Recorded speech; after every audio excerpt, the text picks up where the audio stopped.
When first setting up VGAS, it is important to make sure that the R packages that are required have all been installed.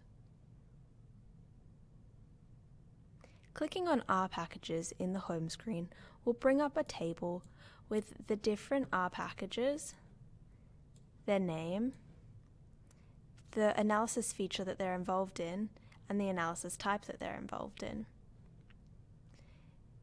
Each package is either installed, not installed, or not applicable. Ensure that the packages that are required to be installed have been installed. To do this, click on the package name and click Install/Copy/Download. This will install the package and update the grid. Alternatively, users can opt to use R for Windows to download and install the packages. For bioconductor packages, there are instructions included.